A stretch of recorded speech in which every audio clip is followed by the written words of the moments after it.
Series video chat. We're going to start with our speed round. The topic is hacking IoT vulnerability remediation. What are issues with IoT vulnerabilities? I have both here Curtis Simpson, who is with the mic that you can see in the camera. He is with Armis. He's a CISO over there. And also analyst Terry Gold is with us as well with D6 Research. Gentlemen, are you ready to go? Yes. Ready. Here we go. Curtis is going first. Here's the countdown. We rarely know what IoT devices we even have in our environment. How do you define IoT? They're hard to manage at scale. For root access. Inherently vulnerable, yet exposures are typically unknown. Unauthorized service connections. Most of our stack is not built around IoT. Agents need not apply. No asset registration. The network is an IoT backplane, but we're still afraid of patching it. Proprietary encryption. IoT is commonly running walled off, out-of-date operating systems. No key management, or we just put vendor defaults in there. Logging and auditing at scale is a huge challenge and failure at launch. Lifecycle and ops can't be managed with third-party tools sometimes. You have to use their service. Active scanning causes sporadic failures. Limitations on managing passwords. Vulnerable devices are running along critical assets. Quick! Oh! How did we do, Andrew? We've got Curtis with 9 and Terry with 8. Curtis wins. Good job. Here, let's start the show. Welcome, everybody. The CISO Series video chat is ready to begin. All right, welcome everybody to the CISO Series video chat. My name is David Spark. I'm your host.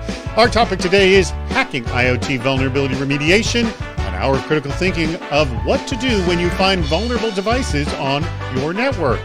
The two gentlemen who will be joining me today, you just saw Terry Gold, the founder of D6 Research, and Curtis Simpson, CISO over at Armis.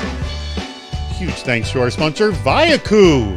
They actually do a lot of stuff in this IoT vulnerability remediation area, so it's an appropriate thing for them to be sponsoring. All right, for those of you who've never been part of the video chat before, just quickly, lots of different ways to participate. There's the chat room. You'll see it'll light up all through the show. And we love your bad ideas. So send them in. We need your bad ideas. Yes, bad ideas given the topic of IoT vulnerability remediation. The worst one wins an awesome CISO Series jacket. And at 20 minutes past the hour, you will be voting for your favorite one. Also at 20 minutes past the hour, you will submit your best strategy. So we go from bad idea to good idea. And by the way, you can just type in bad idea colon or good idea colon or good strategy colon. At any time, you can ask to come on camera with us. Just type in bring me on, and Andrew will try to bring on as many of you as possible. Ask a question. We've already got 2 good questions in already. And if a lot of questions come in, please vote for your favorite question so I know which one to pick. All right, today's schedule. We played the speed round. Your bad ideas and questions. Poll goes live. As I mentioned, vote for your favorite bad idea. What's your best strategy? Play the Department of Yes, where they have to say yes to your incredibly horrible ideas. Vote for your favorite question. And then best bad idea contenders will face off. So those 2 I choose, and the ones essentially you vote up will come on and defend why their bad idea is truly the best bad idea. Last question, the final advice, and then we have our meetup, which is a really, really fun event. So stick around for that. At the end of the hour, we do our really, really fun meetup, and I hope you can stick around for that. Just also remind you that next Friday, we actually do not have a CISO Series video chat because of the holiday, but our next chat will be the Friday afterwards, July 9th, Hacking Secure Cloud Migration, an hour of critical thinking on how to keep pace with the business's desire to move to the cloud. As a reminder, we are also giving away a CISO Series jacket if you register early. So it would be by the Tuesday beforehand. But why not just register now? Click on the button that you see at the bottom of the screen, and it will not take you out of this video chat. I always have to stress that. It will open up another window. You can register for that while this video chat is going on. All right. With that said, let us begin our discussion today on the IoT vulnerability remediation. All right. I will start with you, Curtis, here. How is your company dealing? Well, let me ask a before and after. How was your company dealing with insecure IoT devices, and how are you dealing with it now? So previously, so in my prior role on the enterprise side of the house, we were dealing with IoT mostly through third parties, quite frankly. We didn't know what most of those devices were, and when we did know what they were, we were relying on those folks that manage printers and network devices and such like that to manage IoT. The reality, though, is what we were facing is that was only a small percentage of the IoT within the landscape. You've got IoT powering some of the most important elements of the business, like refrigeration and components like that, and something that you just can't see, can't understand, etc. So what we ended up doing was deploying a capability that allows us to see all of the devices within the environment continuously in a passive manner. We can't assume that agents can be deployed on IoT because they rarely can. Rather, we've got to passively understand what devices are in the environment, continuously monitor those devices for deviations in behaviors, and respond to those deviations. A drastic change from relying on third parties to do everything around managing risk. And that requires a lot of trust, and there's just so much the trust will go, essentially. And we've seen a lot of reasons why we shouldn't trust the third parties that much. Exactly. So, Terry, what would you add to this? And I mean, you're an analyst, and so you talk with companies who are dealing with this. Are the problems that they're dealing with IoT different, same, expanded to what Curtis just mentioned? Yeah, I mean, I'm focusing a lot on critical infrastructure and OT, and so it's kind of interesting. You want the business advantage. And the efficiencies that goes with IoT because they're specifically tuned for a purpose that can give you benefits that other devices previously couldn't. And what I'm seeing is it's crazy. It's really hard to do. What I'm seeing is there's really a lack of governance around these types of devices and recognizing that these devices, they're usually, if we can all define IoT, but generally they're resource constrained and they're going to get their intelligence from some remote type of service. So understanding what that service is, what services these devices connect to, what they can connect to, what can call them, and monitoring, those service connections. And then the last part is, of course, it's a lot of trust, but there should be a process to validate that trust. And that requires vendors to be transparent, not just around hardening guides. They give hardening guides and I push them away, right? I actually want a practice statement. I didn't get to my favorite response on the lightning round, and it's, don't worry, we're bank grade security, right? It's bank grade or we're military grade. Military grade. Yeah, that's what, military grade. Military grade or bank grade, which I don't even know what that means. Well, that's what I say to them. I say, what do you mean by that? And they can never answer it, but we know, right? By the way, do you have a screensaver that's changing colors? Because your face is changing colors right now. I do not. You're going from green to blue to pink. Really? It's like a rainbow of things there. Or it could be like the auto white balance for your camera. That could also be doing some funky things too as well to you. All right, I want to get to the questions right now because we got one from Phil, or a couple from Phil Wolf already. And Phil, I know, has an IoT business himself. And Phil Wolf asks, what team competencies do CISOs need to cultivate next regarding devices? I think this is a really good question. I'll start with you, Curtis. Yeah, at Armis, we've actually taken a bit of a different approach in terms of trying to upskill or identify specific resources you need within your teams, but rather providing existing resources that have skill sets to understand traditional versus non-traditional behaviors and environments, how devices communicate with one another, et cetera.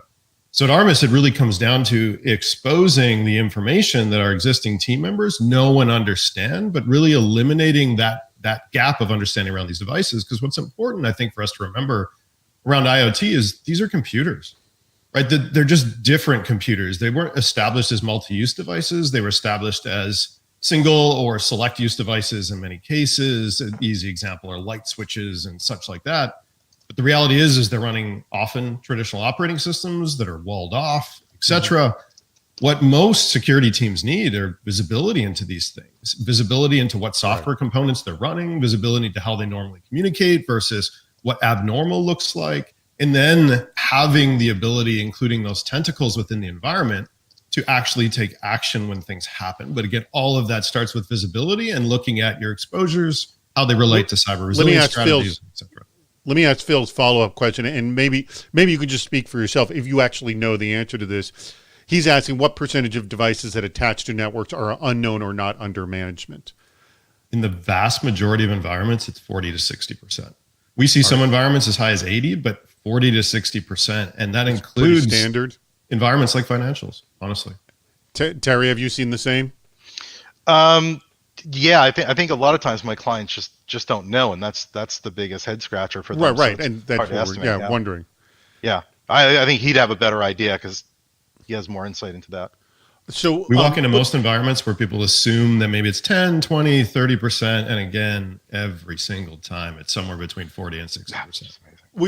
And by the way, we have seen this across the board in like literally everything. In the known unknowns, it's always higher than everyone predicts. That's the sad reality. And we've seen this, like, not talking about IoT, but with just people using cloud applications. We saw some stat that people thought it might be in the dozens when it was in the hundreds or thousands. They just didn't have a clue what was going on. But Terry, let me go back to the first question that Phil had, which was about what are the competencies CISOs need to start building their team to have at this time. What do you think, essentially, what do you think they need to sort of build up? I mean, look, I'm a big believer that it starts with governance to kind of map out what your organization should be doing, how they're doing it, how they measure it, and then all these competencies sort of fall under this in some maturity model that's defined. Having said that, the skill sets I think are more. It's obviously there's technology involved, but we have to be able to assimilate the information to get better visibility and then turn that into actionable intelligence. So we have to change how we deal with information that's coming in. Sometimes it's other data, other metadata to build, to take in a broader spectrum of information. And the biggest challenge, I think, whether it's dealing with IoT devices, situational security, active threats, is as we broaden out that spectrum of data, because the broader it is, the more information, more inputs I have, the harder it is for me to assimilate it, consume it at the speed and velocity it's coming in. So building up that effective intelligence stack, and not just a data analytics type of thing where it's like advanced reporting. It can see just linear type of things. You actually need to be able to see around corners, and that's actually real intelligence, some AI, but you need the people behind it for more of like a cobotics, because you'll never have it completely automated. You'll still need humans, and you need to join those up, where eventually I just want to keep the humans on like the top 1 or 2 or 3, 4 or 5% of things that is the most important, that the robot can't really do too well yet, and mix it up pretty good. Can you actually get a little bit more into that look around the corners thing and what only a human can see and what a robot can't see? Can you give us an example? Yeah, for me, in my research, there's 2 parameters. One is just the capability of humans to take 3 data inputs. If you're sitting in a SOC and you're looking at 3 data inputs at the speed of everything coming in, humans are good at maybe 3 inputs every 15 seconds and keeping up with that. Now, if I have a very wide spectrum of 100 points of data that ideally I want to assess, from HR activities to this on the network and this node, right? I'm taking all these things in, then that's kind of impossible for a human to do. So the machine, just from a throughput perspective.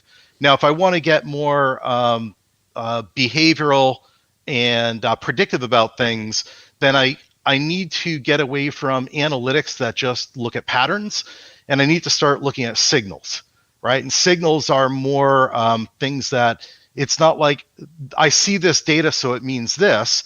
It's you've developed certain things to look at certain behaviors and trigger points that if you see this, it could be that and that might be happening. And then the intelligence model knows how to bring that into view and maybe put it up to a human. All right. let me just remind everybody, we are 5 minutes away from putting up our poll for the best bad ideas. So make sure you get those out. And by the way, a flurry of really good bad ideas. So be ready to be voting for those in just 5 minutes. And also, if you've not registered for not next Friday, but the Friday afterwards, July 9th, please click on that link and register for that. Remember, if you register early, you're entered in a raffle to win a CISO series jacket. Here's a question comes in, and Craig, it's from Craig Herger. Craig, you may need to clarify this. I think I know what you're referencing here, but he says IoT devices are able to get a lot more intelligence with the proliferation of work from home thanks to COVID. We're thanking COVID. Great. How much data do the big organizations now have that would be considered IP? Now, I'm guessing, Craig, when you say this, that would be considered IP. Does that mean my IP, meaning I have devices on my home network that are now attaching to the corporate network? I mean, I don't know exactly what, but are you following Craig here, Curtis? No, you're not. All right, we'll come back to this. Intellectual, right, I know, but whose intellectual property, Craig? Whose intellectual property? Is the intellectual like my Alexa device at home that they're getting access to? I don't know. We'll come back to that. Let me ask a really basic question I should have asked earlier. Curtis, what is the threat of an unprotected IoT device? Like how should we be worried? These devices are commonly being used in attacks today, right? So gone are the days where only nation states are exploiting IoT. Heck, our common exploitation packages like Metasploit and stuff like that allow exploitation of IoT, and heck, even OT through nothing more than clicks, right? That's pretty significant. And what we're seeing is, and I think it's important to remember this, a lot of the attacks that are being executed against IoT and OT based operations are not always going to result in data exfiltration. But what's really interesting is we're seeing almost weekly events that are affecting operations relying entirely upon IoT and OT to deliver critical services. Mm-hmm. What that means is these attacks are happening extremely regularly. And not only are we seeing these attacks happen regularly, what's really interesting is many of the botnets that are causing outages around the world today are built entirely through IoT. And the reason for that is because of what we said about the 40 to 60%. I think it's important to remember that some of these devices we all have, devices like that network backplane, devices like cameras and printers and things like that. And what has always been true when we're using certain devices at scale, they're targets. There's a reason, there's multiple reasons, but there's multiple reasons why Windows devices have been a heavy target. They were the most widely consumed devices around the world. We now have common footprints in regards to IoT devices. And imagine for a moment as a bad actor, you can break into a common IT environment through a traditional attack, move laterally into IoT, go invisible, execute reconnaissance activities over the wire until you can figure out how to execute the most damaging ransomware attack possible, and then hit the big red button. Mm-hmm. That's exactly what we're facing now. And that's what's playing out on a weekly basis today. And it's because of lack of visibility, which lack of visibility leads to lack of risk, understanding of risk, which leads to lack of ability to mitigate and remediate those risks. This is the issue that we're facing. And this is why we're seeing what we're seeing and why it is so important to get in front of this with such a level of urgency today. Clarifying Craig Herter's question, Craig wrote, talking about the ability of IoT devices to, to hear our conversations and what intellectual property may have been captured based on the conversation that we have all been having. So I think you're referencing there's been a few cases where Alexa devices somehow got triggered during a conversation, recorded the conversation, forwarded something. I saw a few cases that it wasn't being hacked, but it was just sort of an accidental combination of words that triggered something. Are we in danger? Now, this is not a, quote, hack or so, or it could be a hack. I'm sorry, if someone does get it. But are we in danger of IP being abused through IoT devices? Or is this a lesser concern given pretty much everything else we're talking about? Terry? It brings up a really interesting question because I thought about that, and I get asked that by clients when we do advisory. They're like, "How do we deal with this work from home? All these new things are coming up. It's another facility. It's our home. Do we secure certain things and then the network?" But I go back and say, what you just proposed, I don't think is entirely new, because if we look at, say, Google with their devices, and hypothetically it's listening. if you've been using Gmail for as many years, you'd have to say, well, they've been scanning my email. What do they do with that information? What's the difference between using their email or their G Suite or whatever it is for the last 10 years or however long, and then them having inputs audibly, right? It goes back to the same service, the same provider, who might be accessing that service or third party hacking it. So I think it's a new context, but it's an old problem that maybe we haven't entirely gotten our arms around, or I would say a lot of people and organizations haven't been willing, right? They haven't been willing to drill into that whole matter just around the email or Google Drive and G Suite.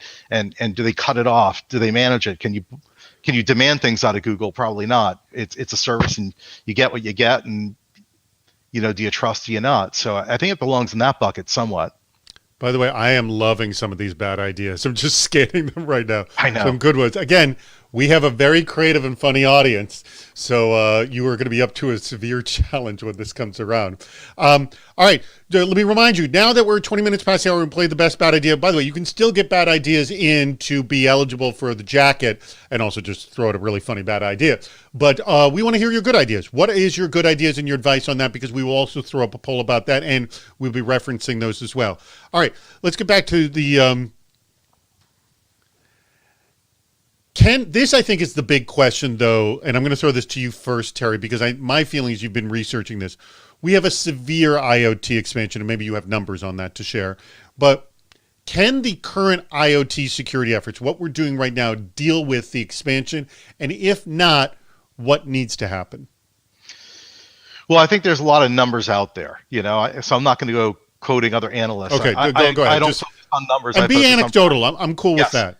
So at the end of the day, no, I don't think we're currently prepared. I mean, it's obvious. We're discussing it. When I talk to CISOs, one of their top concerns is unmanaged devices and how they're going to deal with business units and stakeholders. And it's not just security. It's like, smart buildings and automation and OT. They want the business benefits. So their business initiatives are moving forward, and the CISO is just like, do I stop the business? What do I? So I don't think we currently have the practices and tools in place to close the gap as much as we could. It's never going to be 100%. I think I am. Well, we're not even anywhere near 100%. I mean, we're we're miles away from that. Yes, but it's never 100% ever. But we work toward bringing it up higher. I think the positive things I'm seeing is there are now real discussions, and there are real, I think, third-party services that say, hey, we'll specialize in understanding a wide array of different types of devices. So you don't have to go ahead and organically do that on your own from an ops perspective. And, that helps a lot as those third parties become more competent, because that's all they're focused on. And I see that as kind of a quick win, and it adds velocity in how to get in that direction. So I think that's a bright spot. And it should be considered, because I don't know how you organically build this to the capacity that you need right now at this point in time otherwise. All right, Curtis, I'm going to ask the same question in terms of how much do you feel threatened by the situation? How much you feel you've got your arms wrapped around it, or do you think maybe I got it around now? But let me quote what he just posted. Is what Phil Wolf said. He said, "We're expecting by 2025 6.7 IoT devices per person." That seems like a lot. So, how comfortable do you feel now, Curtis? And how comfortable, I guess, are you going to feel in 2025? So in terms of what we're seeing within enterprise environments is such that we're deploying within to either securing today or where customers are assessing our capabilities, what's really interesting and what I honestly believe, unfortunately, is this situation is going to get worse before it gets better. And it goes back to the fact that 40 to 60% of our environments are comprised of these devices, 6.7 devices per person. If we haven't started focusing on understanding what's in our landscape, how are those things placing critical services and assets at risk, we're in trouble, right? Because the reality of this is that bad actors are doubling down in this space. If we're not, that never plays out well in our favor. So it really is about taking a step back, understanding what we have, understanding how what we have places what matters to our operations at risk, and tackling it. Because I do feel that right now, Some industries, some sectors are taking this incredibly seriously and are very focused on it. We talked about OT and ICS-based operations, critical infrastructure. There's an obvious focus on that now, and the executive order we've seen recently is really highlighting that focus. We're not focusing on it as much as we should be within other industries and other sectors, though. And what we're going to have to do in order to have the impact that we need to is private and public sector are going to have to run at a similar pace. Mm-hmm. Otherwise, we're not solving much, right? And we're going to keep bumping heads and bumping into each other. So it is about building a program around this now and continuing to incrementally improve upon that program, just like we've always done when we're facing a new set of attack vectors or different types of tactics and techniques that, quite frankly, just require that we change our own tactics and techniques. I want to remind everybody that the poll is up and we need a lot more votes from you. So please get in there and vote. We have only 4 more minutes to get your votes in. So we would appreciate that. All right. We've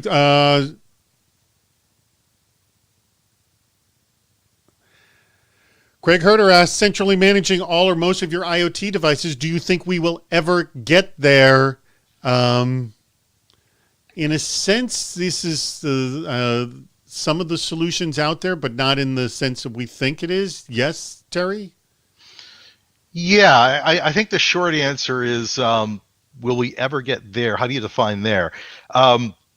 Again, I don't think I think the utopia everyone has is I know everything on my network. I can see it, and I can see if it needs to be patched or what's coming through it. Look, I think we'll all agree. Good security is hard, so I don't know if there's ever really going to be a utopia that we all want. But I think closing that gap to such a percentage where we have a high confidence and it's easier to do. I think eventually there's going to be multiple things happening around legislations, certain practices around practice statements, transparency, protocols, and all these things where it makes a lot of the things that we're talking about, it helps facilitate those to be achieved to a greater degree, and that will accelerate heading in that direction. And I think everybody on this call is probably going to have a different definition of what there is, but eventually, yes, it's going to get better. But like Curtis said, it's going to get a lot worse before it gets better. I from a research perspective, I talked to some CISOs and their legal teams, and get the drop on things that have happened that they won't tell anybody else, and it's scary. I always say that CISOs and hackers have the best drunken stories, right?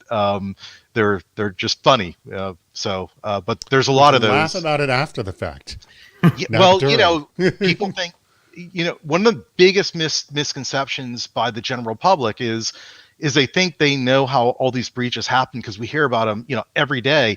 But the reality is there's only a certain type that really need to be reported.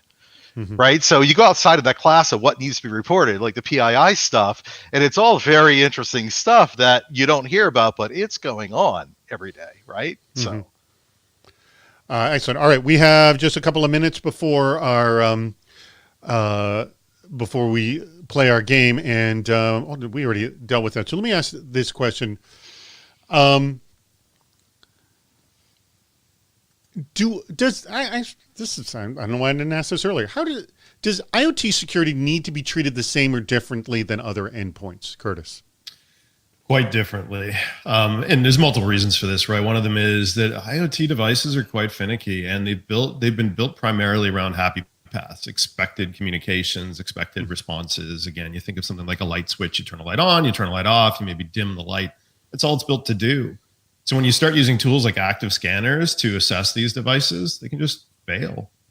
You also think about much of our stack was built around agent-based solutions. These devices don't take agents, right? Mm-hmm. They're walled off devices. They rarely will let you change much of the configuration, let alone install entirely separate software that you're going to use to pull data out of that device or take actions against the device.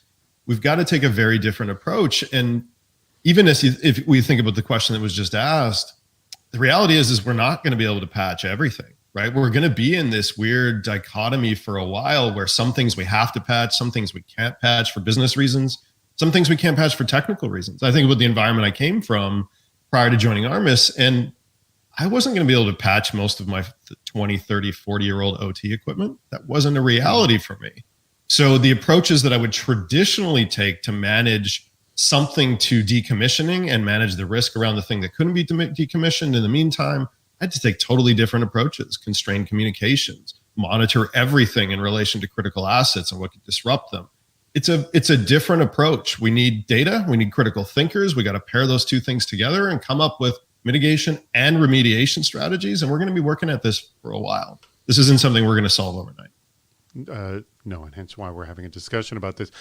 Quickly, give me your answer to this question about how are you handling endpoints differently with IoT than others? Yeah, I'll just double down on my original, what I said on this call in the beginning is, if we look at how IoT is defined, for me on the research front, it's a purpose-built device that's self-configuring, service-aware, and therefore it's resource constrained, which leads into, all the things that Curtis just said, you generally can't do because it's hard to be, very focused device and it's a different animal altogether. So that's where it leaves us, quite frankly. And researching behind the companies that produce these devices and services and the staff that they have to implement good security, it's not what it should be. And that is the root of the problem. When you look at a lot of these companies that are producing IoT devices and you get access to who's in their engineering, what their skill sets are. I mean, I do that. It's not where it should be. But if it was, we would have much more thoughtfully designed devices that would be more manageable. And so I think pressure in the environment from enterprises and CISOs on the call like this to those companies will start to make them head in a certain direction and resource it the appropriate way, and not just getting, the firmware engineer that was working on the device that is now, well, they're in charge of application security and they're smart. All right, we got a call. Hello, welcome to the Department of Yes, where no request is ever rejected. All right, that is the Department of Yes, and we are going to be playing that right now. And for those of you who have never seen it, what happens is we have your horrible ideas. You have voted them up. We're going to pick two of them that you have voted up well. And both Terry and Curtis have to explain non-facetiously why they're embracing this bad idea and actually find the silver lining around it. All right, Curtis, you ready? You've played this before. I'll have you go first. Here is the bad idea. Never update IoT device firmware. Just replace with a new device because new devices always have up-to-date firmware. Why is this a good idea?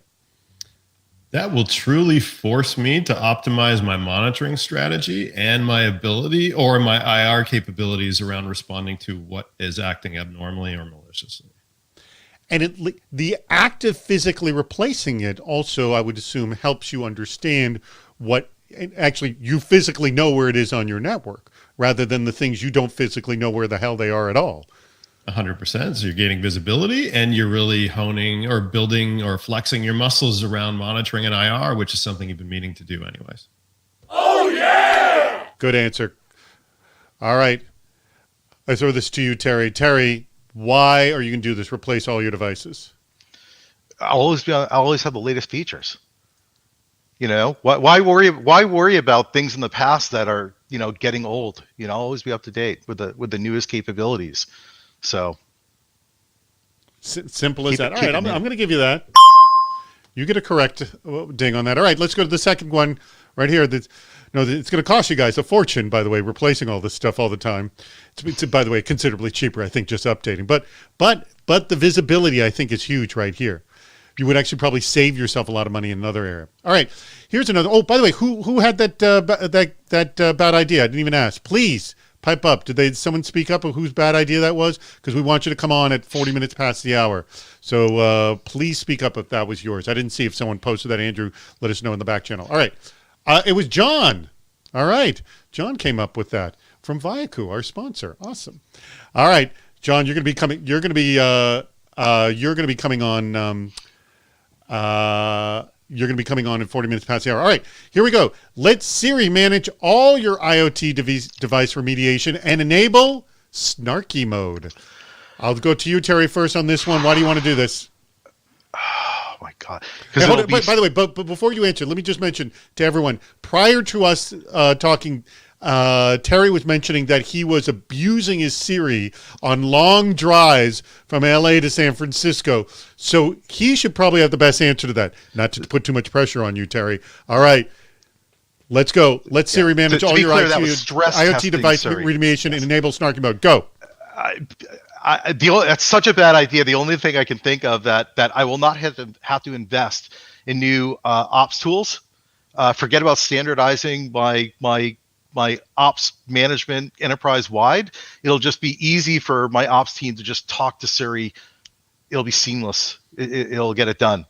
All right, I'll give it to you. Bravo! Curtis, why do you want to do this? My team's morale will go up because, one, they like interacting with snarky individuals. They find it a challenge. It's enjoyable. They'll continue to enjoy those conversations. But beyond that, they can manage the ecosystem wherever they are using nothing but their voice. Don't even have to pull out a device. I like it. I like it. Too good thing. And that was Craig Herder, by the way. So Craig and John, I'm going to want you to come on in just about 5 minutes. You'll come on to defend your bad ideas. We don't have any questions in, so please get some questions in here. But we have a lot of good ideas. By the way, Andrew, throw up the good idea poll now, if you will.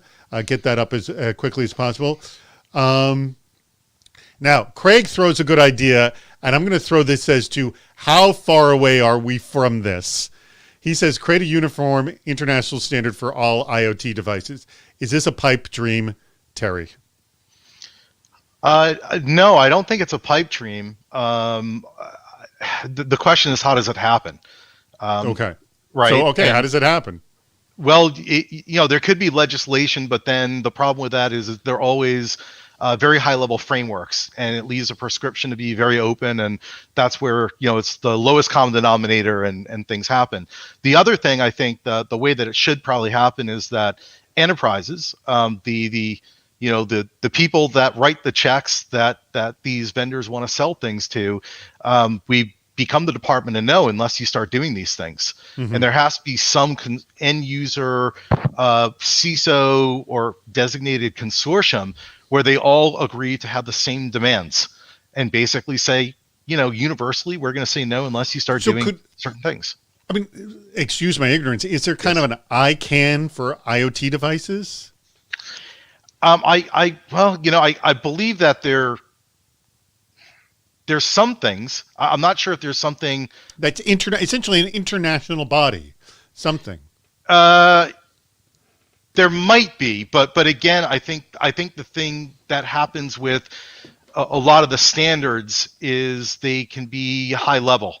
Mm-hmm. Again, they're not prescriptive. I think it's the power of the wallet to say we want something that's more prescriptive, that you're doing to the implementation around the framework. Mm-hmm. I think is going to be important because we can look at all these different compliance frameworks, and we know that things still happen because there's a lot of interpretation on the prescriptive remedy that's implemented, and that's you can create standards all day long, but it's the prescription that matters in a lot of ways. By the way, Phil Wolf says there are medical device registries issuing unique IDs, one for the EU and one for the US. What about other countries, Phil? Are there, or does everyone use those unique IDs? If you're in another country, you either use the EU or the US one, hopefully. I do think this can and will improve to some extent. And the general hope is that, honestly, that people start just taking advantage of guidance that's already been established elsewhere, right? So we've already seen, for example, NIST established some pretty specific guidance around how to develop IoT devices such that they can be managed within an effective ecosystem.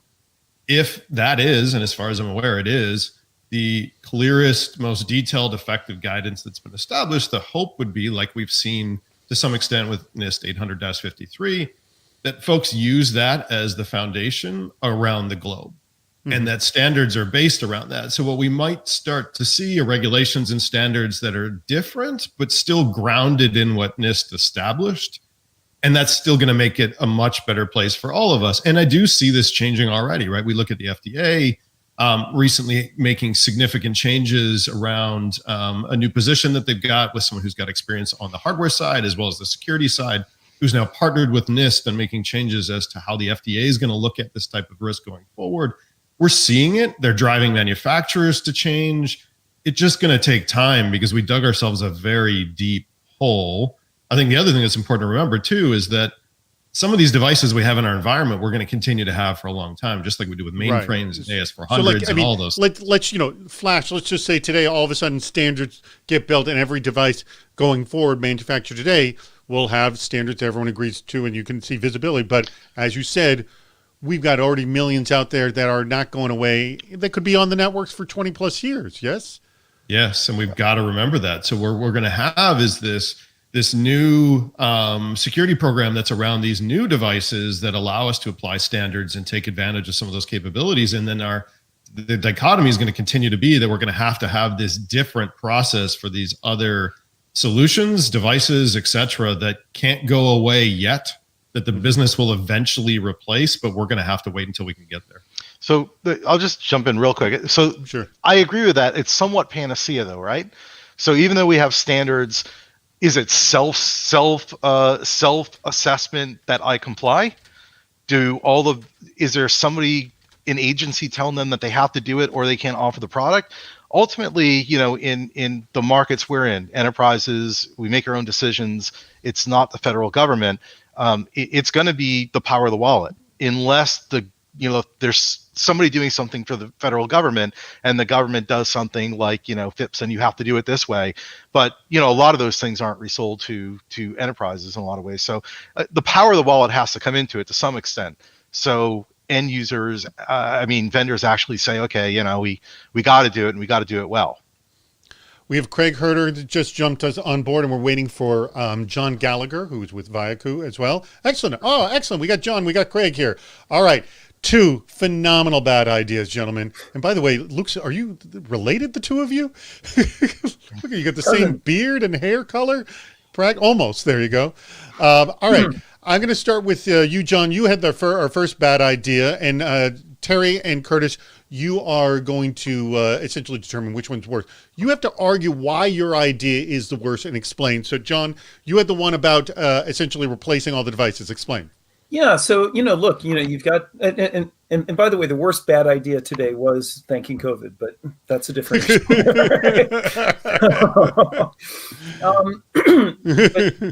But no, look, when you've got long-lived devices on the network, right? Everybody is going to suspect that they're dangerous, right? It's been woven into the conversation throughout here. So the quickest way to get people confident in the devices operating and operating securely is to make sure everybody knows they're new, they're brand new. Now, don't tell them that most, for example, security cameras, I think Netgear did this about 6 months ago. They said, yeah, the average is, I think, 4 years out of date on security cameras, right? For firmware on new camera devices plugged into the network. Some they found were up to like 8 years old. So, take it for what it is. A false sense of security. I like that. Yeah, and also it's a power move, right? Because it shows that your team has budget, right? You can just wipe out all the old devices, replace them with new. What other team has that ability? It's the power move. It's a power move. It's false sense of security. I like it. All right, hold on to that, gentlemen. Craig, why is yours the best? Yours the Siri one. Well, anybody who's asked Siri to open the Bombay doors understands just how amazing Siri can be, and everybody likes talking to her. And some people just have a lifelong romantic relationship with Siri. So, once you get into the remediation place, now you've got that snarky mode so that if somebody doesn't remediate, Siri's already riding their butt on getting it remediated. You can throw hands up and go, oh, well, it's technology. It's the way it's programmed to work. And people can't get butthurt about the fact that Siri's riding their butt. And if you want to fire anybody, fire Siri. That would be the issue. Okay. I like it, gentlemen. Both of you. All right. I will throw it to you, Curtis. Which bad idea is truly the worst here of the two? Replacing all the devices. And really why is that? It goes back to what we were talking about. It's the cost, right? The cost is just astronomical. I think about the devices that used to be in the environments that I was in. I would be fired within the first week of trying to execute that strategy. So okay. And Terry, which bad idea is the worst for you? I'm torn between the unfeasible and the unthinkable.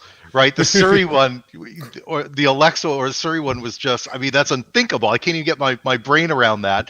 And then there's the unfeasible, and so I don't know. You got to pick one.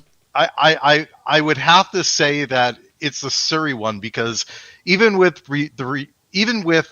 replacing all of them, there's somewhat of a path. I don't know. I can't get my brain around the other one. All right. Excellent. By the way, split decision. I love it when we have split decision. Excellent job, both of you. Craig is a past multiple-time winner. Haven't you? How many times have you won, Craig? Twice best bad ideas, and he just received his CISO series jacket. By the way, we're changing suppliers, and we have a few. Larry Rose, and I know I owe you one.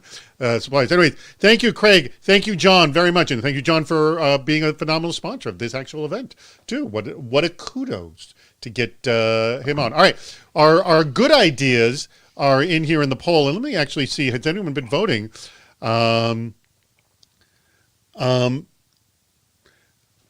How much of this do we actually have? This is a good idea. And by the way, pipe up again if this is your good idea. Establish an IoT ISAC between public and private sectors to share and improve security. How much of that do we already have, Terry?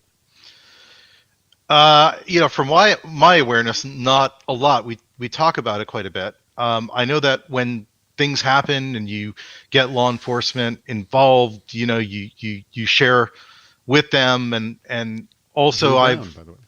Yeah, and I've seen that there's a conflict with that too in some critical breaches. We think it can be harmonious, but the goal of, if I'm a CISO, is kind of shut it down as early as possible to protect myself, and law enforcement wants to see it play out a little bit so they catch the bad guys. So, I see that conflict sometimes. I think it's a great goal, and it will happen. I'm not sure we really have the infrastructure and the facilitation or the capacity right now. What we're seeing out of the current administration is that there's a desire, and to have a different maybe playing field for that, and we'll see. I think we'll make progress, but that's another hard one, I guess. So I think what we're seeing right now is the existing industry ISACs growing the risks and threats that they're discussing as priorities, right? So, and it's not happening everywhere, but healthcare is a great example of where this is happening. One of the most common topics within healthcare-based ISAC today is around the exposures related to IoT, because most of the devices within that landscape that are delivering critical patient services are IoT-based devices. By the way, I like this idea, and I don't know if this has been discussed before. And by the way, the last one was from Drew Brown, who's with Commonwealth of Pennsylvania. So thank you very much, Drew. Requires cyber safety information labels on IoT devices when they are manufactured, similar to nutritional facts for food. Terry, you're nodding your head. Has something like this been discussed? It's been discussed. Has it gotten the airtime? But I mean, I think that's where it has to go, because I'm all about... By the way, who was that, by the way? There has to be transparency. Transparency, yes. We have to standardize that transparency. And for me, it's a practice disclosure statement, not just about the device, but the service, and that's standardized. And yeah, I think that's where it starts. And it shouldn't be up to we have the responsibility as enterprise and CISOs to do that work, but it's impossible to do from the very basic ground level every single time for every single service and every device, where if we just had some level of initial responsibility that's standardized around transparency, it would go a really long way. Let me just quickly remind everybody, we still have the link at the bottom of the screen to register for next Friday's video chat. Remember, if you register early, you're automatically entered in the raffle to win the CISO Series jacket. I should mention repeat winners get an Amazon gift card. Curtis, what do you think of this idea of the sort of the label, like the nutrition facts that we get? I think it's a great idea, and I think we're starting to see the beginnings of it, right? So again, going back to what Terry was saying earlier, regulations aren't going to be a silver bullet by any means, but the good news is, and we see this a lot, the good news is there are a lot of devices being used by the federal government that are being used in commercial operations. A lot. We think about network equipment as an example. Great example.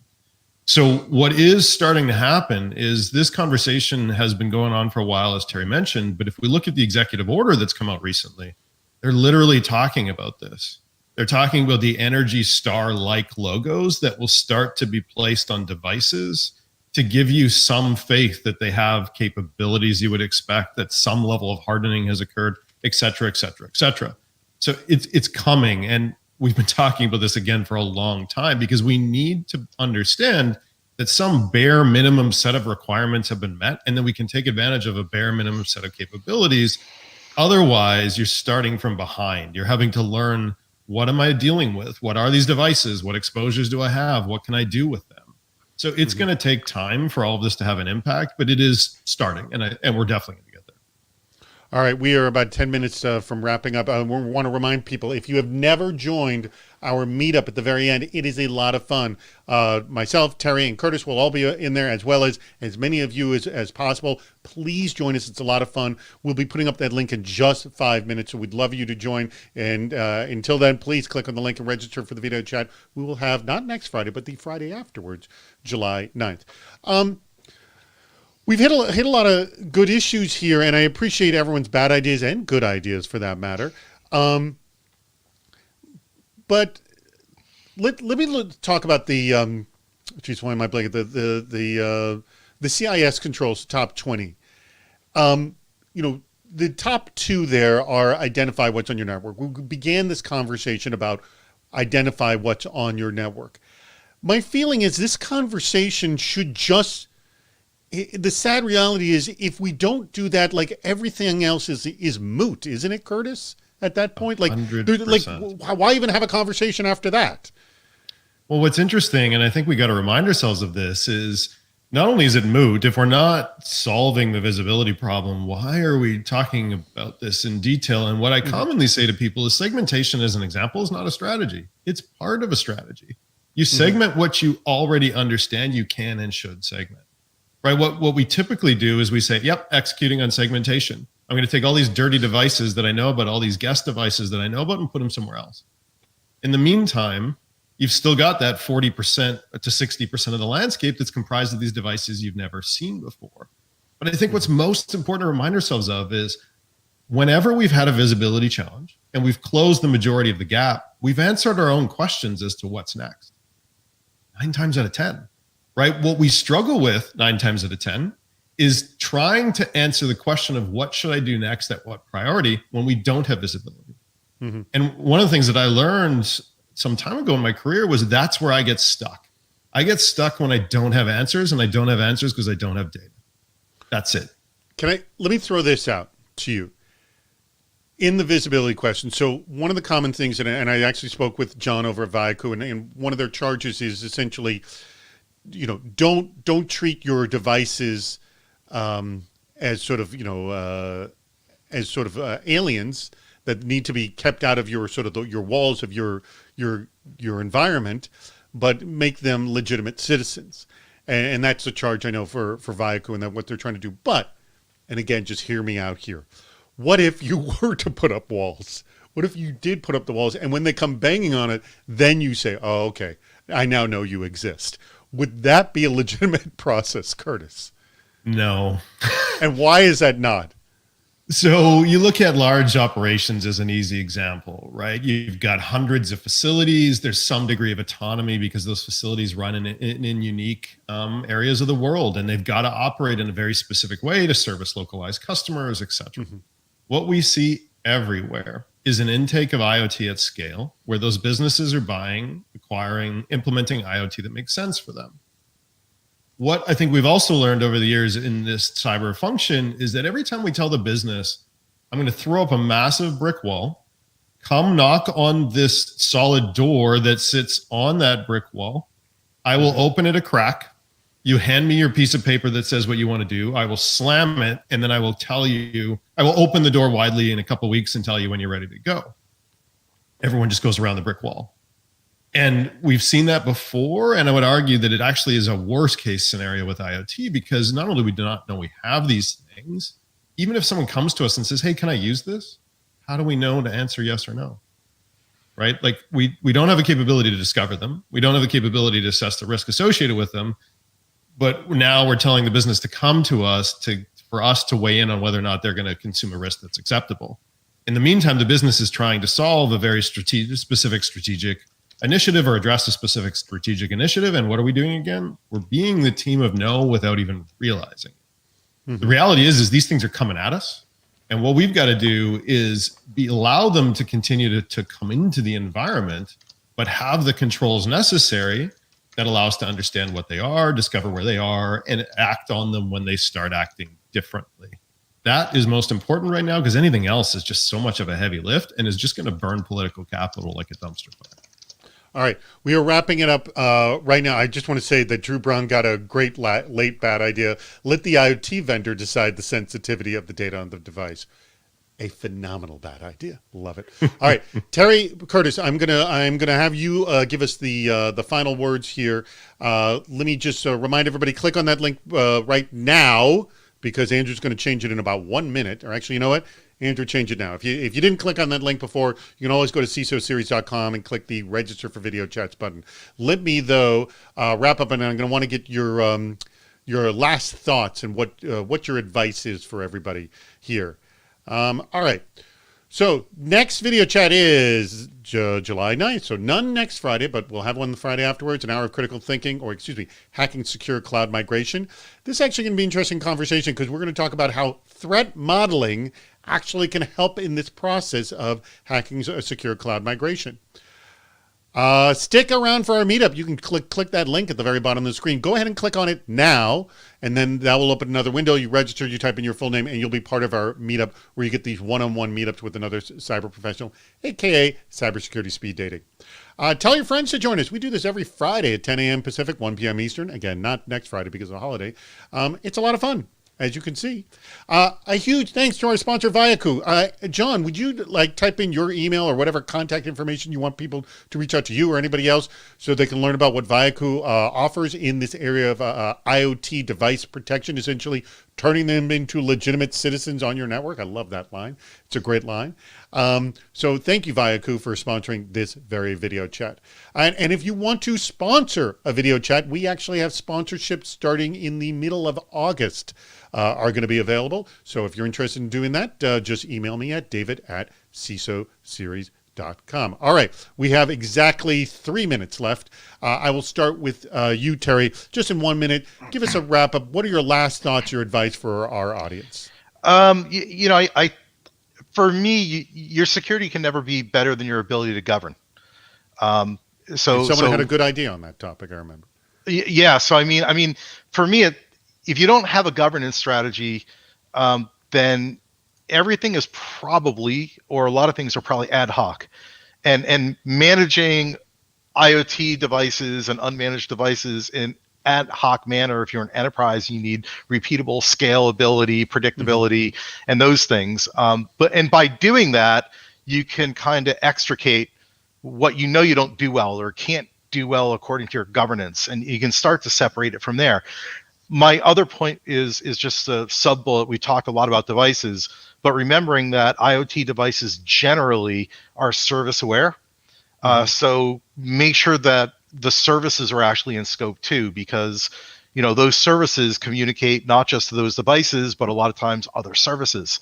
And so water flows where water can flow, and hackers go wherever they can. So I'll just leave it at that. It's governance and scope, and we've talked about the rest. All right, excellent. Thank you very much, Terry. Curtis, last thoughts for our audience. Yeah, it really is, as we've talked about today, about starting with visibility, right? Look at yourself from the inside, look at yourself from the outside, and take advantage of free offerings that are available to you to do so, and then understand from there how much further you want to go. As an example, use Shodan. Look at Shodan. Assess your own environment using Shodan, a free-to-use solution, to better understand, to Terry's point, how are you exposed right now from an internet perspective, right? Start there. That's relatively easy to do.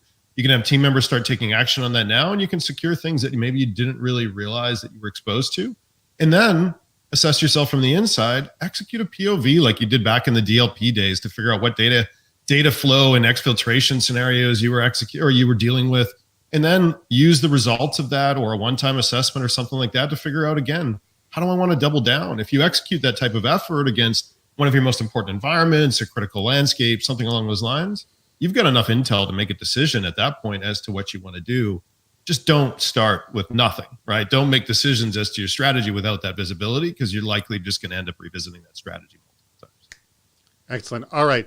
With less than 60 seconds to go, actually 30 seconds to go, I want to thank my guest, Terry Gold, who is the head of research for D6, or essentially you're the founder, the principal, D6 Research, and Curtis Simpson, second time attendee, or essentially presenter here on the CISO Series video chat. He is the CISO over at Armis. Thank you both, and I want to thank our awesome sponsor, Viaku. Thank you so very much. John had sent information on how to contact him or get in contact with Viaku. Thank you very much. All right, everybody, click that link at the bottom of the screen. Click it now. Join us for the meetup over there. We'll see you there. I need to move some lights.